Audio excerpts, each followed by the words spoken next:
gracias y muchas gracias a todos ustedes por haberse acercado a esta aventura en torno en torno a la furia y los domingos, pero luego iremos viendo que aquí las ramificaciones van a ser múltiples.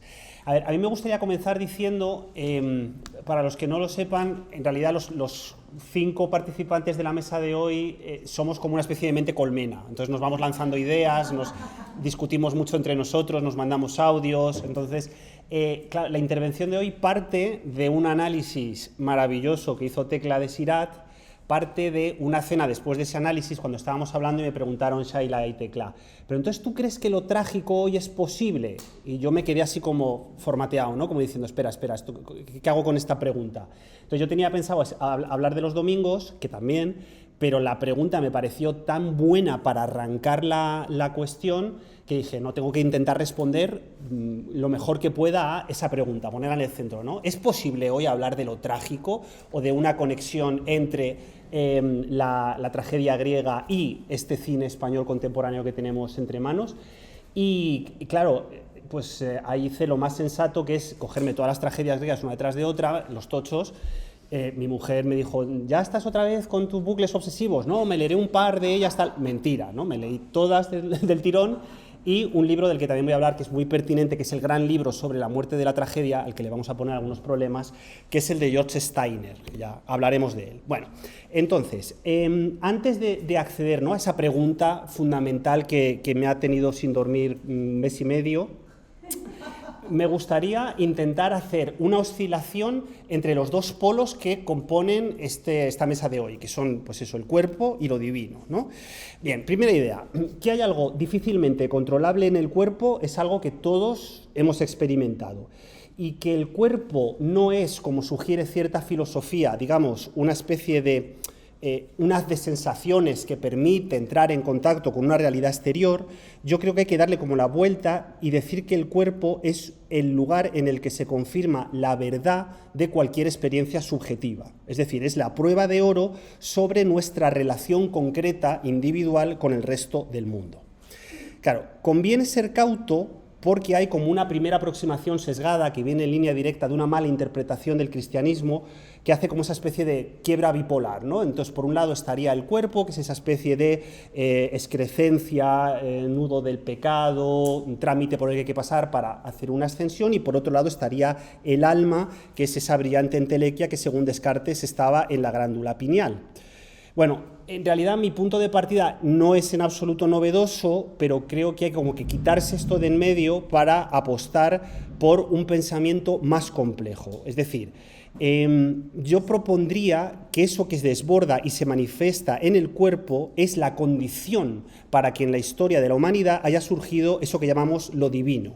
Es decir, que porque lo corporal marca unos límites o impone visiones en los que la razón no funciona, ¿no?, el ser humano tuvo que inventarse una idea que podemos llamar lo divino, lo sagrado. Es decir, que para que esto ocurra, para que el cuerpo se manifieste en toda su radicalidad, tiene que haber una llamada.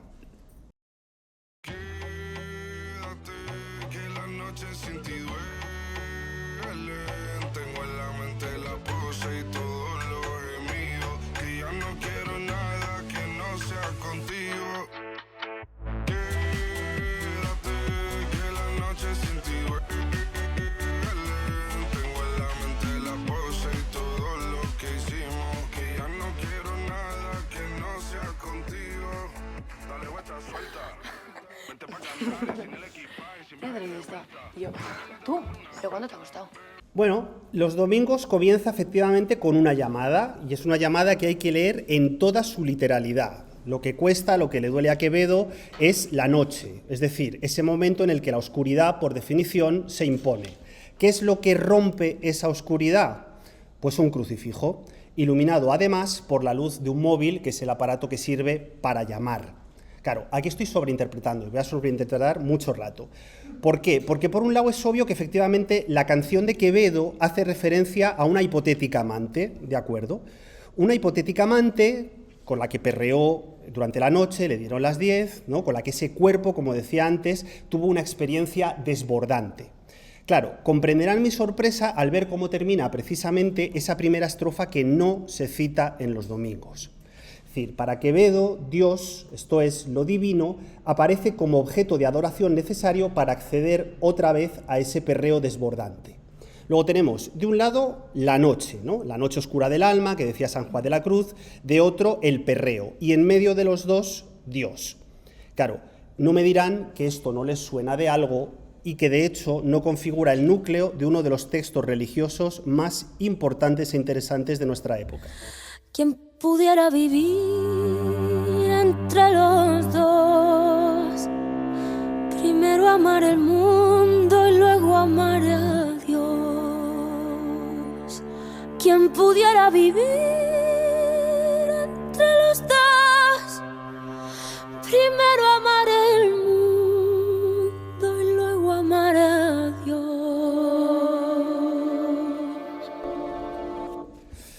Bien, extraño y doloroso equilibrio entre esas tres capas, Dios, el mundo y yo, es decir, mi cuerpo. En primer lugar, un cuerpo que se desborda por el perreo, por la noche, por el placer o por la angustia, por el sexo, la violencia, las llantas. De otro lado, la posibilidad misma de un sentido que siempre se encarna en lo sagrado, en una respuesta, en una posible certeza, y en mitad ese suelo que pisan Rosalía, Quevedo, ustedes y yo, y que llamamos el arte, el gesto creador. Porque ese gesto, cuando es realmente definitorio y definitivo, no responde con claridad, no convence, no es apologético, no te marca lo que tienes que creer. El arte, desde su origen trágico, es un tipo muy especial de gracia. Y aquí es necesario realizar una quiebra para que entiendan lo que quiero proponer. La gracia divina es un concepto teológico fundamental, acuñado en los textos sagrados y perfilado en las amargas disputas entre Pelagio y San Agustín, que aquí Queco sabe muchísimo más que yo de todo esto, ¿no? Pero que sintetizando desde una teología muy básica, pero admitida, digamos, sin demasiado problema, dice que la gracia divina es un amor inmerecido que desciende sobre nosotros unilateralmente, a menudo en forma de perdón, y que se supone que nos fortifica para seguir nuestro camino vital. Claro, el problema es que nosotros, como seres humanos, en nuestro cuerpo angustiado, no sabemos con total certeza, primero, si esa gracia existe, lo cual ya es un problema, y segundo, si hay un Dios o no detrás de esa palabra que se supone que nos guía y nos lleva por el buen camino. Sí que sabemos, al contrario, yo creo que aquí podemos jugar, que en tanto seres humanos no amamos unilateralmente, primera idea, luego que no vamos a encontrar respuestas definitivas sobre el mundo que nos rodea y que cada día los buenos, los malos, los del perreo y los de la noche nos obligan a vivir en la duda. Y que necesitamos un arte en este proceso de duda, porque salvo que seamos unos fanáticos, que los hay en todos los bandos, en todas las religiones, o salvo que seamos unos estúpidos, necesitamos que esa duda que nos acompaña adquiera una forma, y a ser posible una forma bella. Luego discutiremos de esto. Claro, esto es lo que creo que dice una y otra vez otro de los cines más bellos de nuestra época, que es el de Paolo Sorrentino. È tardi per la passione, signora. Però ho trovato qualcosa che le assomiglia. La grazia. Sa, la grazia è la bellezza del dubbio. Dunque ha firmato, ha deciso, nel dubbio. Ma non è quello che facciamo sempre, signora. Tutti i giorni. Fingendo qualche certezza. Sì, Presidente. È quello che facciamo tutti i giorni. Si chiama coraggio. Bueno, los héroes trágicos, según se suelen leer, son aquellos que están dominados por su pasión. Una pasión, el pecado de Ibris generalmente, aunque no solo, que les lleva a pasar por encima de los dioses y los hombres y que es el precio que pagan por su grandeza. Quedémonos por el momento con la posibilidad de que nosotros, que desde luego no somos héroes trágicos, y más allá de la pasión, seamos capaces de acceder a eso, a la gracia humana, a la belleza de la duda. Porque, aunque no lo crean, esa es precisamente una de las grandes conquistas que nos legó Grecia. Es decir, es un proceso finísimo que no siempre hemos entendido bien, que para empezar a pensar esta cuestión tenemos que entender que mientras que la tragedia griega se construye de una manera que nosotros podríamos decir en oposición a un sistema ascendente, que es el cristiano, la tragedia griega funciona de otra manera que vamos a ver. Claro, el sistema ascendente, que es el de Rosalía, es el de Quevedo, el de San Juan de la Cruz, es el que de alguna manera permite que un héroe suba una serie de estratos hasta alcanzar una culminación. En el caso de lo griego es al revés, pasa de lo sagrado al cuerpo, ¿no? Y es un gesto que además se observa muy bien si leemos en orden cronológico a los tres clásicos que hemos conservado hasta nuestros días. Primero, Esquilo, el más antiguo, creía firmemente en los dioses y en las instituciones humanas. Por ejemplo, en las Euménides hace una extraordinaria defensa, de la que luego hablaré, del Areópago, ¿no? Del Consejo del Areópago.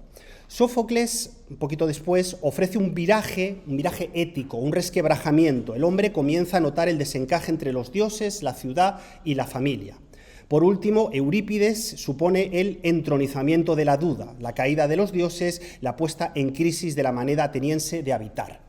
En el célebre capítulo 25 de la Poética trágica, de la lectura trágica aristotélica, citaba la célebre opinión por la cual Sófocles había pintado a los hombres como deberían ser, planteamiento ético, mientras que Eurípides los había pintado como realmente eran. Dicho sea de paso, esto también explica por qué precisamente Sófocles murió querido y arropado por sus ciudadanos, mientras que Eurípides murió en el exilio prácticamente en la miseria absoluta, ¿no? ¿Por qué se introduce la belleza de la duda en la tragedia? O sea, esta es una pregunta interesante. Creo que hay varias razones. La primera y la más evidente es la decadencia política de Atenas, que es la que generalmente se suele dar, pero yo sugeriría ir un poquito más lejos. En Esquilo se ensaya una teología, una pregunta por la voluntad de los dioses, y sus designios van desplegándose lenta pero irremisiblemente hacia una pregunta que acaba siendo la pregunta viva por las leyes, por la ciudad, por la voluntad de los hombres. Y en paralelo, y esto es interesante, Sófocles fue amigo íntimo de Cimón y Arquelao, que fueron los maestros de Sócrates, filósofo con el que Eurípides se supone que mantuvo una íntima amistad, una íntima relación, ¿no? Es decir, la tragedia griega va sufriendo una suerte de, no sé si diría contaminación o ampliación o fortalecimiento, gracias a la introducción del racionalismo científico socrático. Lo que también explica, por cierto, por qué Nietzsche decía precisamente que Eurípides y Sócrates habían sido los culpables de la decadencia del mundo griego, ¿no? Ahí nos da una pista interesante. Claro, este podría ser un buen esquema para entender cómo lo divino decae en favor de la gracia, de la belleza de la duda, o cómo la caída de una idea más o menos confiable de lo divino abre la espita a una experiencia más compleja de la subjetividad. Porque esa es la gran diferencia entre Esquilo, por un lado, y Eurípides, por otro. Para el primero, sus personajes son mitos, para el segundo son hombres y mujeres impregnados de una profunda angustia. Y con todo y con eso, yo creo que este esquema está incompleto. Claro, ¿qué pasa con el cuerpo? ¿Dónde ponemos el cuerpo aquí? Bueno, pues vamos a ver qué pasa con el intertexto de la furia y precisamente qué pinta la Medea de Eurípides en todo esto.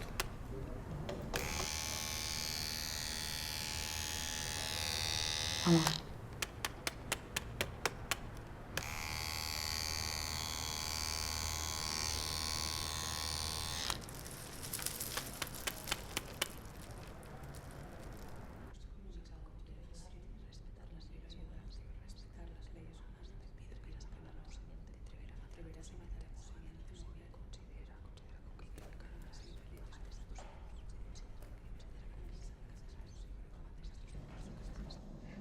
Vayamos despacio. Una mujer es incapaz de hablar sobre lo que ha ocurrido en su cuerpo, o mejor dicho, lo que le han hecho en el cuerpo. Y no puede hablar con su madre, cuya función aparece completamente fallida hasta el punto de que ni nombrándola, mamá, ella puede comparecer. Hay incluso una negación visual, ¿no? Con esa especie de umbral, como si fuera una especie de telón que se cerrara, pero para que se abra otro, para que se abra el telón de lo trágico. Donde falla la madre aparecen tres mujeres, tres rostros que se suman en esa cadena de tres nombres situados en la pared. La Antígona y la Electra de Sófocles y finalmente como punto de llegada la Medea de Eurípides. Tres nombres y tres rostros que son sin duda mucho más grandes por escala que esos cuerpecitos femeninos aplastados en el fondo del encuadre que se supone que quieren encarnarlas. Claro, lo primero que llama la atención de esta construcción trágica es que ahí falta un nombre, ahí falta Esquilo. ¿Por qué? Bueno, una primera interpretación apresurada podría ser, bueno, es que Esquilo no tiene una gran tragedia firmada con un nombre de mujer, al menos que nosotros conservemos. Bueno, una segunda interpretación, algo más fina, podría ser que esos tres nombres son los más célebres entre los femeninos que dan cuerpo y símbolo a la figura trágica. Una tercera interpretación un poquito más concreta podría ser que el universo de Esquilo, en tanto todavía parece fundamentarse en una idea sólida del mundo y por lo tanto del sentido, queda fuera de los intereses de la película de Gemma Blasco. Bueno, estos tres argumentos son falsos. Y vamos a ver por qué. Hay que ir leyendo y tirar del hilo para desenmanejarlo. Primero, que la creencia en los dioses de Esquilo y su seguridad en las leyes de la ciudad está completamente fuera de la experiencia subjetiva que propone la película. ¿Esto se puede decir? Bueno, hasta cierto punto. ¿Por qué? Porque Esquilo es el primer hombre que habla de la violencia sexual ejercida contra las mujeres en un marco razonablemente democrático, todo lo democrática que era la Atenas del momento, ¿no? Y además lo hace desde una focalización muy concreta, desde las víctimas. Quiere escuchar, da voz, da palabra a las víctimas. Fíjense, por ejemplo, lo que dicen los 7 contra Tebas. Es causa de llanto para las que son apenas muchachas, antes de cumplirse los ritos nupciales, emprender el camino que odiosas moradas. Pronostico que el que ya ha muerto tiene mejor suerte que ellas, ¿no? Por ejemplo, en los 7 contra Tebas, el coro de las 7 contra Tebas son las mujeres que temen ser violadas por las fuerzas extranjeras que asolan la ciudad, y sobre las que se llega a afirmar que su destino es peor que la muerte misma. En las suplicantes retoma la cuestión con un coro formado por mujeres que escapan de una violación en masa a manos de las tropas egipcias, y donde repite esa idea, ¿no? Quisiera conseguir un mortal lazo, colgarme de una soga, antes que un hombre odioso me rozara la piel, mejor es que en mí muerta reine Hades, ¿no? Luego, unos años después, en Agamenón, reaparece la cuestión con la figura de Casandra, el testimonio de Casandra, etcétera, etcétera. Pero sobre todo, y esto es lo que yo creo que es muy interesante, claro que Esquilo tiene una tragedia con un nombre femenino, o con muchos nombres femeninos. Se trata de las Euménides. Claro, ¿quiénes eran las Euménides sino esos personajes femeninos enloquecidos por la rabia y destinados a vengar cualquier ofensa familiar que unos años después el mundo latino rebautizó precisamente como las Furias? Claro, Esquilo introduce de manera dramática, es decir, representa, pone en escena sobre un escenario por primera vez un tipo de violencia femenina muy concreta, la que se ejerce contra un matricida, Orestes, y que sin embargo puede llegar a ser contenida y controlada nada más y nada menos que por otra mujer, Palas Atenea, una diosa. Claro, Palas Atenea, que al igual que Gemma Blasco, que la protagonista, perdón, que Alexandra, no tiene madre, es una diosa que nace directamente de Zeus, sin madre.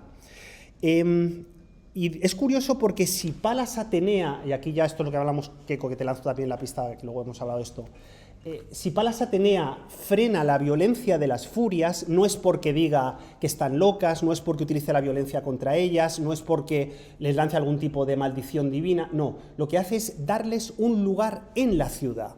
Es decir, gracias a la creación del Consejo del Areópago, habla no con los dioses, sino con los hombres, habla con los mortales y les dice, ¿qué hacemos con esto? Y dicen, vamos a darle un hueco en la ciudad, un espacio simbólico, concreto, donde se pueda contener, desplegar y rendir culto a esa violencia para que su ira no lo arrase todo. Claro, ese espacio existe en la película de Gemma Blasco. Hay un espacio en la ciudad para que Alexandra, la protagonista, pueda ser acogida por su familia, por las leyes y por la justicia. Pues no, claro que no. Y por eso debe pasar, ahora lo vemos, de Esquilo a Eurípides, es decir, de ser una furia a ser Medea. Pero ¿cómo sucede esta transformación?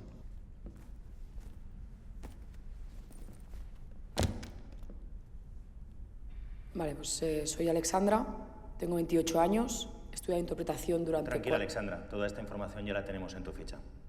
Cuando quieras el monólogo, por favor. Alexandra se presenta de espaldas, después pasaremos a esta posición de cámara, empieza siendo una mujer sin rostro, cualquier mujer, ¿no? Como saben, en la tragedia griega los papeles femeninos los interpretaban hombres que se ponían estas máscaras que tenían dos caras pintadas, dos personalidades, ocultaban su rostro para poder ser esa otra cosa. Alexandra de momento no es nadie y de hecho se plantea que puede ser el coro. ¿Te atreverás a matar a tu simiente, mujer? Serás sin duda la más infeliz de las mujeres. Considera con qué crimen cargarás. Por tus rodillas, tanto te suplicamos, Medea. Claro, el breve fragmento del coro se filma principalmente en este único plano, distanciado, un plano americano que nos aleja de la fisicidad, de la realidad de lo que Alejandra podría estar diciendo aquí. Claro, su tono de voz es monótono, parece darle la razón a Steiner cuando dice esto, que la tragedia ha muerto, que se trata más de una resurrección escénica imposible, salvo, claro está, que algo ocurra. Bueno, muy bien. ¿Y de monólogo libre qué nos traes? Pues me he preparado el de Medea. Pero es que esto es la prueba para el coro. Ya. Pues, estudiando me gustó mucho y me lo aprendí. La cámara puede comenzar a acercarse al rostro de ella, pero siempre a condición de no centrarla de todo, de dejar aire compositivo a los lados, empequeñecerla, desencajarla, constreñirla, ¿no? Además, una cámara muy estática, una cámara que no puede moverse. El tema del rostro parece fundamental porque en el contraplano lo que hay es ese hombre que nada tiene que decir sobre lo que ocurre, está fuera de foco, no debería tener ni siquiera las facciones que tiene, y esa otra mujer que, como hemos visto antes, Ana Torrent, algo sabe sobre lo que implica enfrentarse de verdad y en la verdad a la potencia de la tragedia. Claro, esto es muy bonito porque la primera vez que Alejandra intenta convertirse en Medea, devenir Medea, ¿no?, la cámara comienza a moverse muy poco a poco y recupera sus antiguas posiciones para de alguna manera reescribirlas. Hay quien, no conociendo bien la entraña del prójimo, le contempla con odio sin que haya habido ofensa.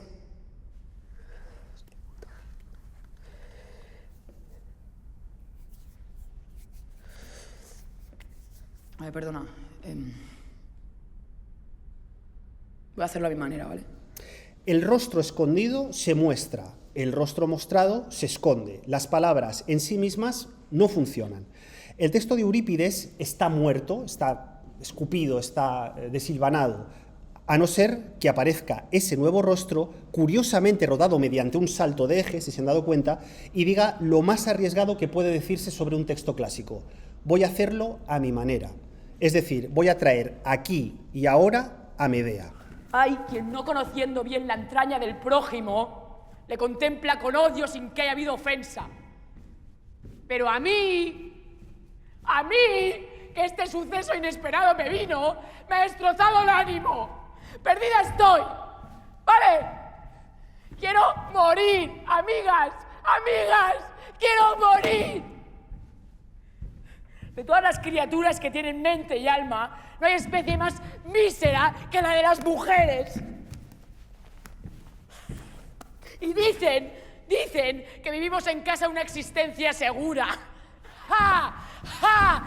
Mientras ellos con la lanza combaten, con la polla combaten. ¡Hijo de puta! ¡Asqueroso! Ni a 3 veces formar con el escudo preferiría antes que parir una sola. Claro, estos 45 segundos yo creo que responden perfectamente a la pregunta que me formulasteis. Claro que está viva la tragedia, claro que sigue viva, claro que se puede traer al presente, pero ¿en qué sentido, no? ¿Por qué esto funciona? Bueno, en primer lugar, porque es necesario que sea el cuerpo el que mande sobre la enunciación. Es decir, que se imponga el cuerpo en su sequedad o en su fisicidad, en su dolor o en su desmesura, pero que sea el cuerpo, el de ella, el de Medea o el de Alejandra, el que guíe el movimiento de la cámara, y no al revés.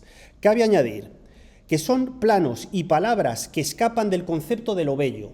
Esto ya decía antes que esta palabra es resbaladiza en esta discusión, ¿no? De lo bello compositivo, porque son planos que huyen de la estetización. De igual manera que, esto me interesa mucho, de la boca de Alejandra, lo que hace es agujerear, necesita romper ese texto, incorporar un vale, un hijo de puta, ¿no?, una carcajada histriónica, cosas que a nosotros, a los puristas, nos molestan mucho. Yo la primera vez que lo vi me tensé, en plan de, no, esto no debería hacerse así, esto está mal, porque esto es Eurípides. Y claro, Eurípides es un texto sagrado y por lo tanto es intocable. Pero luego pensándolo digo, ¿no es paradójico que resulte mucho más sagrado porque se ha llenado de una verdad prácticamente incontrolable? ¿No es ahí donde el texto realmente se puede hablar de una sacralidad de la tragedia? Claro, lo que nos resulta intolerable probablemente es lo que persiguió Eurípides frente a Esquilo y lo que Atenas no le perdonó, es decir, retratar en toda su crudeza a una mujer desesperada, sin leyes y sin dioses que la amparen. Una mujer a la que le falta todavía un rasgo clave que lanzaré a partir de otra pregunta. ¿Quién fue el cineasta que llevó en el siglo XX el mito de Medea a su máxima expresión?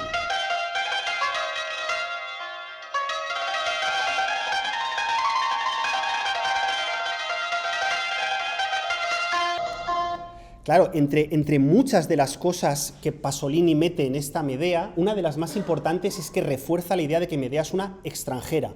y lo subraya mucho. Medea está fuera de la ciudad, fuera de cualquier marco simbólico, y por eso puede volver a la violencia y por eso utiliza la violencia, ¿no? Pero voy a hacer como una especie de quiebra aquí. La Medea de Pasolini se estrena en 1969. La fecha es muy importante porque es justo después de las revoluciones del 68 y por lo tanto responde de manera contundente y absoluta no solamente a ese momento de crisis existencial / política / ideológica de los años 60, sino que responde también al libro de Steiner, ¿no? Claro, ¿cómo responde al libro de Steiner y qué es lo que dice? Bueno, vamos a pensar qué decía Steiner.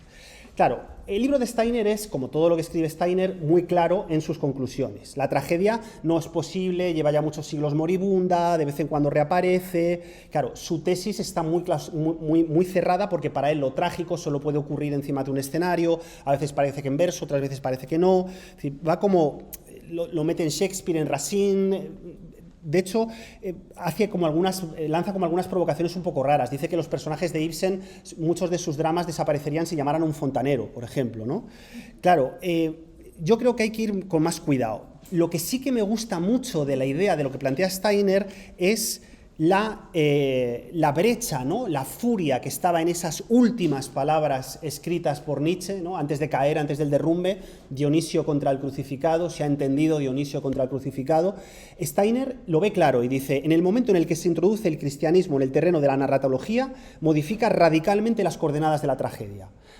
Ya estaba la herencia hebrea, desde luego, en el libro de Job, pero digamos que para el cristianismo, sobre todo, el pathos, el sentimiento de sufrimiento siempre termina en la redención, siempre hay una idea de justicia que se impone. De hecho, decía antes, la palabra comedia es una ascensión, en lo que significa realmente no es un género que nos haga reír, sino un género que demuestra la ascensión de un personaje. La comedia es el gran género cristiano porque es la Divina Comedia de Dante la que permite la ascensión de los personajes hacia el universo cósmico, teológico, cristiano. Claro, en Pasolini no.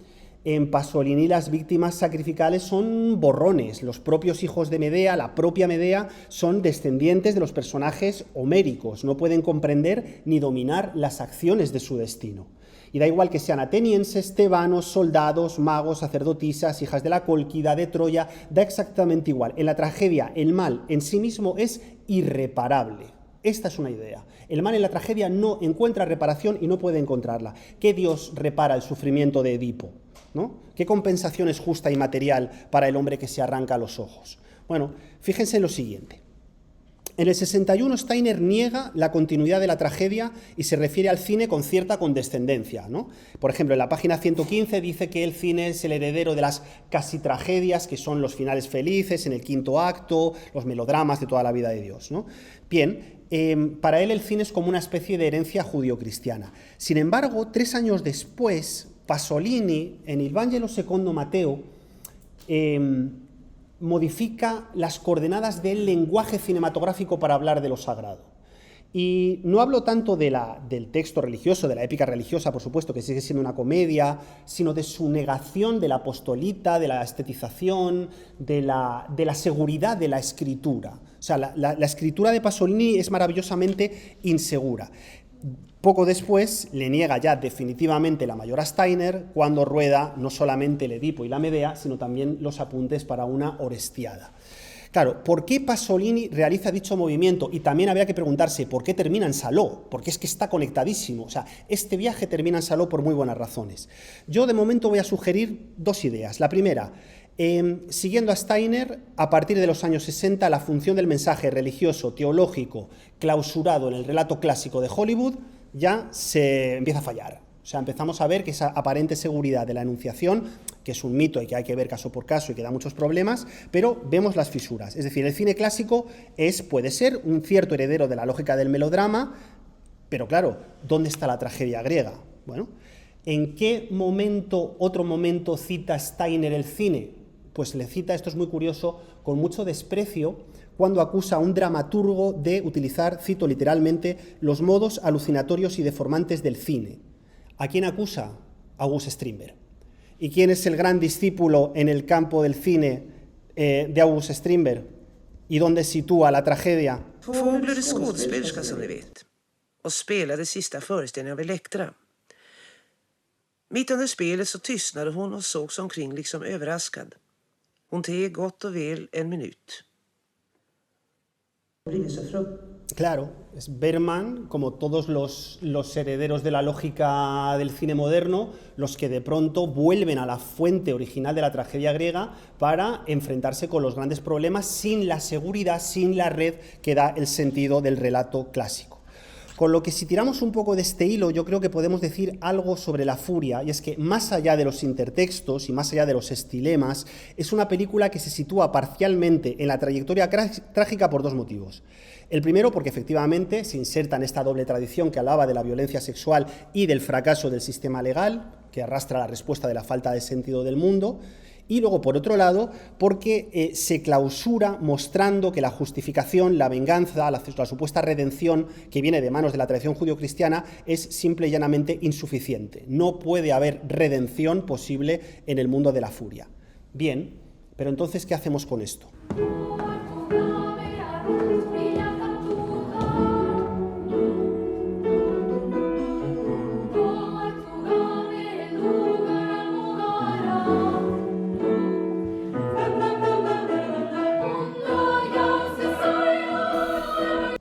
El problema mayor del libro de Steiner, igual que el problema mayor de muchos de mis contemporáneos y contemporáneas que han escrito sobre los domingos, creo que es la imposibilidad de aceptar lo que hay de loco, de incomprensible en el hecho mismo de la creencia cristiana de la protagonista.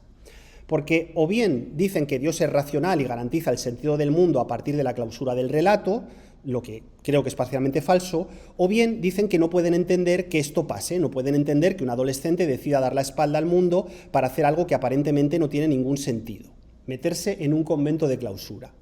Claro, pero es que sentido y razón, y esto es el núcleo mismo de la tragedia, no es lo mismo. Sentido y razón nunca coinciden. Y de hecho es al revés, las cosas que otorgan el mayor sentido son siempre las menos razonables. Claro, las más trágicas, por lo tanto, en un sentido estricto. Claro, a partir de aquí muchas interpretaciones del film gustan de utilizar lo que yo llamo la vía rusoniana, que la entiendo, ¿no? Claro, el gesto de la protagonista no es voluntario, porque le han comido la cabeza sus circunstancias familiares, económicas, sociales, la culpa la tienen en el colegio, la culpa la tiene la familia, cosas así. Pero ¿saben lo que hizo Rousseau con la tragedia? Extirpó la culpa. Y claro, es imposible pensar la tragedia sin la culpa. Es una manipulación que no va a ningún lado, porque si el hombre no es responsable de sus acciones, si no es dueño de su voluntad, incluso para sacrificarse locamente, si la responsabilidad siempre es de otro, opera por detrás, es culpa de una superestructura política, ideológica, oculta, entonces, qué poco valor tiene la naturaleza humana y la voluntad humana, ¿no? Claro, pero es que otros lectores se van al lado contrario y lo justifican todo como una alegoría de la fe, la belleza de la llamada, el misterioso designo de un Dios al que no sabemos muy bien por qué y quizá no conviene preguntárselo, le interesa que ciertos sujetos renuncien a la experiencia del mundo para rendirle pleitesía. Claro, si aceptamos que el Dios de los domingos es un Dios irracional, entonces hemos salido de los raíles del relato cristiano mal entendido y hemos retornado a la fuente nutricia de la tragedia griega. Dios o los dioses, en esta oscilación que hacemos Tecla y yo cuando discutimos estas cuestiones, Dios o los dioses son inescrutables y los hombres quedan enredados en sus leyes. De hecho, esta es la última clave que ofrezco. Esa es la condición del héroe o la heroína trágica, la aceptación ciega de la voluntad de un Dios, ¿no? Pero ya hemos hablado de esto, se llama la gracia humana, la belleza de la duda o, si lo prefieren, la valentía. Ese es el salto del cuerpo a lo divino, la imposible, loca y sin embargo esperanzadora valentía de la duda. Decía Steiner, y creo que esto sí es importante, al menos para dejarlo como punto de llegada de lo que quiero plantear, la tragedia es la forma de arte que exige la intolerable carga de la presencia de Dios. Muchas gracias.